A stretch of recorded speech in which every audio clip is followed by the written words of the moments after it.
For today's lesson, we are going to talk about the end of the Second World War, specifically the end of the war for Japan and the end of the war in the Pacific.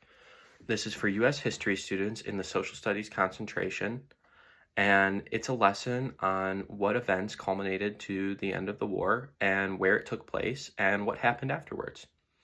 So we'll begin with December 7th, 1941, which was when the Americans got involved because Japan had surprise attacked Pearl Harbor and destroyed much of the Pacific Fleet.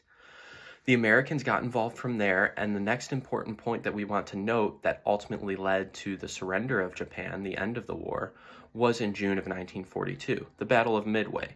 It was a strategic battle to control Midway Island, an island that is midway from Japan to Pearl Harbor.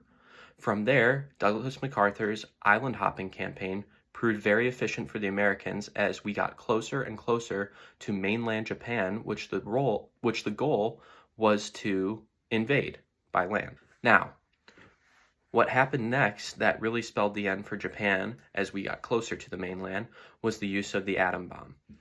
In Hiroshima on August 6, 1945, an atomic bomb detonated above the city and killed tens of thousands to hundreds of thousands. The same took place in Nagasaki on August 9th, 1945.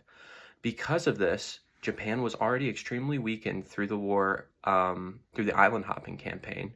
They were being bombed long before the atom bomb was used on mainland Japan. So Emperor Hirohito saw that there were no further options to conduct in that region, and their navy and army was incapable of conducting operations as they were severely damaged and decimated by Allied forces. For that reason, Emperor Hirohito opted to surrender, and the Japanese, under Hirohito, surrendered to the Allies, to the Americans, on September 2nd, 1945. And where that took place was here. This took place on what is a model of this ship, the USS Missouri. This was one of the largest ships, the largest class of ships in the United States Navy, and it was a show of force for the Americans, and this is where the documents of surrender were signed. And Hirohito had surrendered to Douglas MacArthur aboard the deck of the United States Missouri. From there, the Americans did not just go home. In fact, they occupied the Japanese mainland from 1945 to 1952. And the reason that this was done was to implement democracy and demilitarize Japan.